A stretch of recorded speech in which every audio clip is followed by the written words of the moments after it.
अब बात मान सम्मान और अहम में फंस गई। जिन्हें अपने जीवन का फैसला करना था वो अन्य लोगों के अभिमान में उलझकर रह गए। अभिनव ने पहल भी की, लेकिन सामर्थ्यहीन होकर उसने भी घुटने टेक दिए।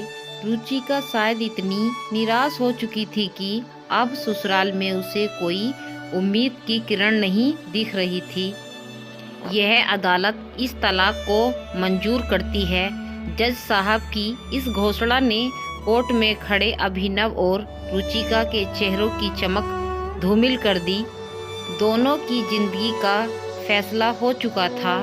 दोनों अब विवाह बंधन से मुक्त थे, लेकिन यह उनकी खुशी का कारण था, यह दुख का कहना मुश्किल था।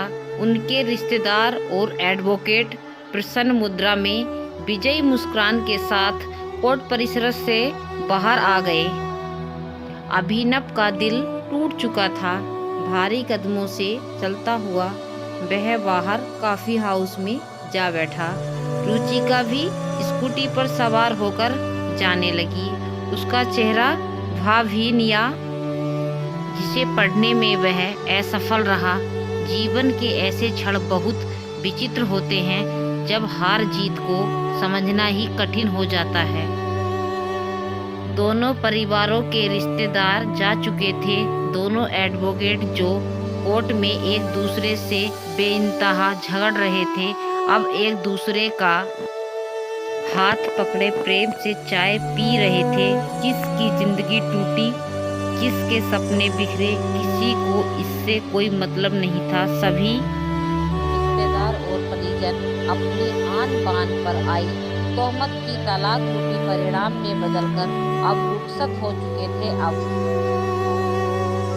उनकी दखल अंदाजी की कोई और संभावना नहीं बची थी। रुचिका अब उनके सामने गुजर रही थी। एक नज़र उसने अभिनव को देखा। दोनों ठिठके भी, लेकिन शायद अहम की दीवार भावनाओं से ज़्यादा मजबूत थी। यह स्पीड बढ़कर निकल गई। उसका आक्रोश शायद स्कूटी की स्पीड पर निकल रहा था। तभी तेज कर आवाज गूंजी और अभिनव ने रुचिका की स्कूटी को सामने से आती कार से टकराते देखा। यह दौड़ पड़ा। रुचिका सड़क पर बेसुध पड़ी थी, सिर से बहते खून को वह असफल रहा। जीवन के ऐसे क्षण बहुत विचित्र होते हैं जब हार जीत को समझना ही कठिन हो जाता।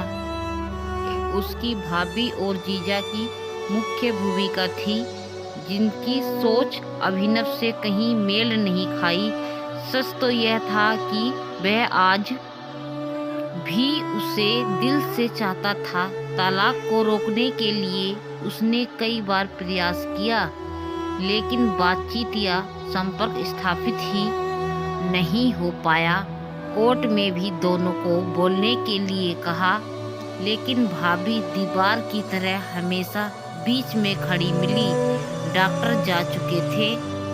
रुचिका फिर से बोलने लगी, आप जाइए प्लीज, आपकी मम्मी खुशखबरी सुनने को तड़प रही होगी। तुम्हें इस हाल में छोड़कर कैसे जा सकता हूँ। दुखी मन से अभिनव बोला, अब हमारा रिश्ता ही क्या रह गया है। एक मोहर ने तुम्हें आजाद कर दिया है। तुम मुझे ही दोष क्यों दे रही हो। तलाक के पेपर तो तुम ही ने भेजे थे। चलो छोड़ो, अब सब बदल गया है। अलग रास्ते, नई जिंदगी, इसीलिए फॉर्मेलिटी छोड़ो। रुचिका की हंसी के पीछे का दर्द साफ झलक रहा था। एक बार पूछा, क्या सब में लगता है कि मेरे किसी और से प्रेम संबंध थे। अभिनव ने उदास स्वर में पूछा, नहीं, मैं जानती हूँ आप ऐसे नहीं हो। तो फिर तुमने कोर्ट में मेरे लिए ऐसी बातें क्यों कही। इसीलिए ताकि आप मुझसे पीछा छुड़ा सको।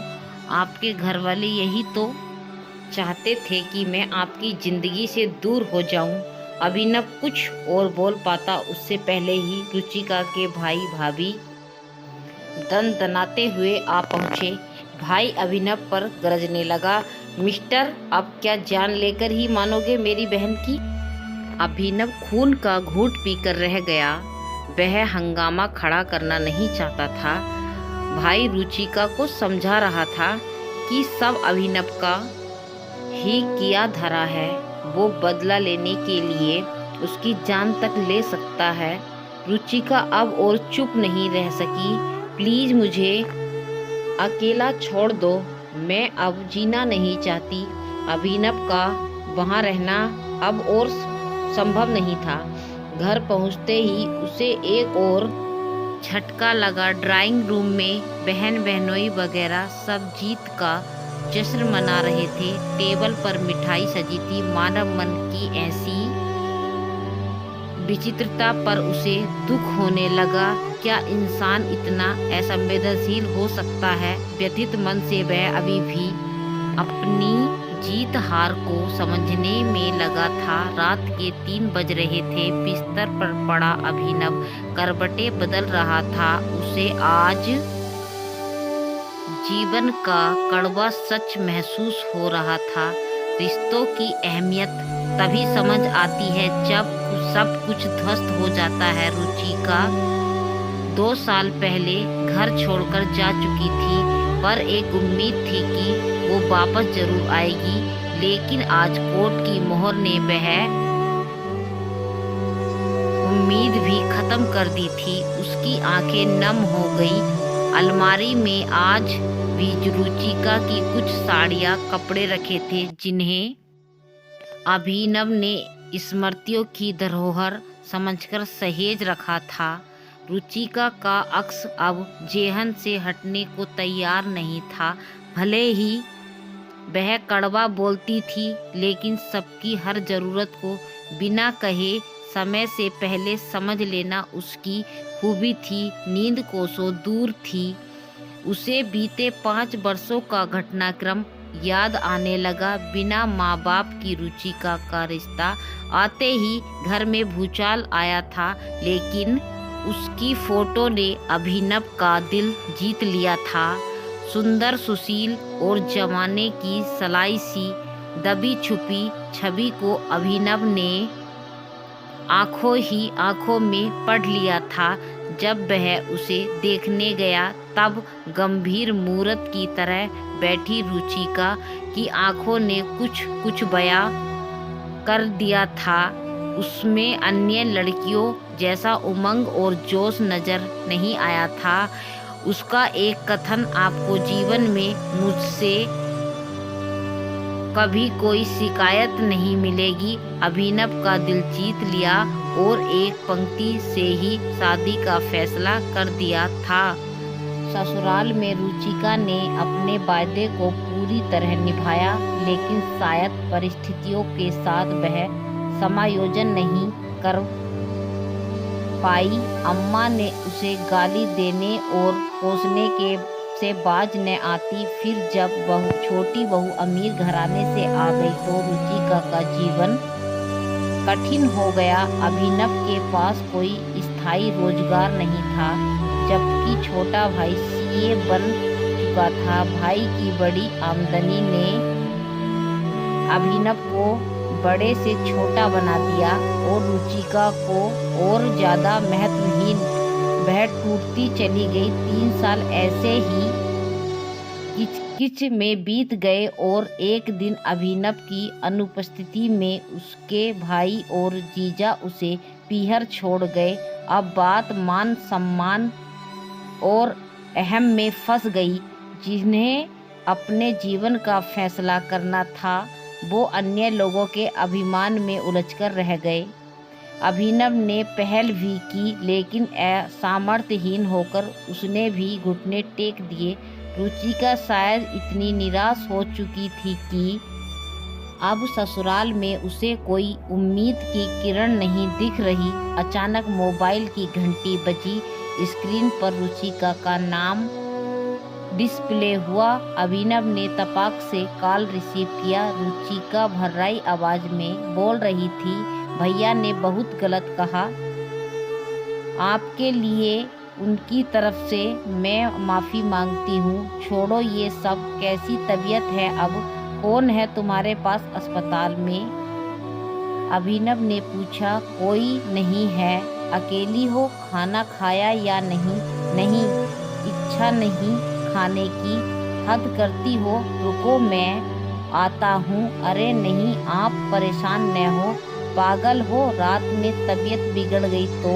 कुछ नहीं बिगड़ेगा अभिनव, मौत मेरे नसीब में नहीं है।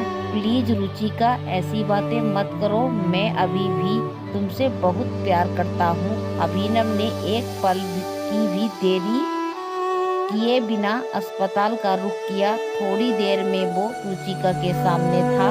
होटल से उसने खाना भी पैक करवा लिया था। रुचिका के चेहरे पर चमक साफ दिख रही थी।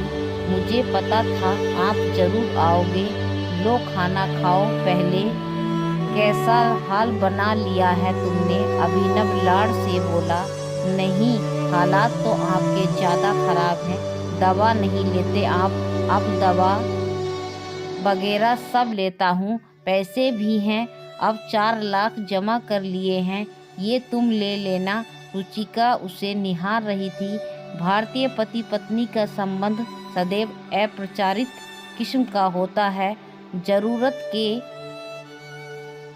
समय यह ज़्यादा प्रगाढ़ साबित होता है। रुचिका हाथ धोना चाहती थी। अभिनव उसे सहारा देकर उठाया और वॉशरूम की ओर ले जाने लगा।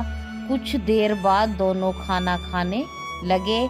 मनपसंद सब्जियां देखकर रुचिका पूछ बैठी। आपको अब भी याद है मुझे क्या पसंद है? क्यों, तुम्हें क्या लगता है कि मैं तुम्हें भूल सकता हूँ? अभिनव ने भावपूर्ण स्वर में पूछा। रुचिका मौन रही। दोनों खाना खाने लगे। अभिनव ने उसे सहारा दे रखा था। सहारा शारीरिक, मानसिक और आत्मिक, जिसकी जरूरत प्राय सभी को रहती है। कुछ पल की मौन होने के बाद अभिनव बोला। रुचिका, मेरी एक बात मानोगी क्या? रुचिका के स्वर में उम्मीद की झलक महसूस हो रही थी। वापस चलो तुम, मुझे तुम्हारी जरूरत है। राधिका के मुंह से शब्द उच्चारित नहीं हो रहे थे। उसका सिर अभिनव के सीने से सट गया। अभिनव ने उसे बाहों में भर लिया। पूर्व में हुई गलतियों को दोनों ने समय रहते सुधार लिया था। दोनों ने समय रहते सही फैसला लिया और दोनों खुशी से साथ रहने लगे।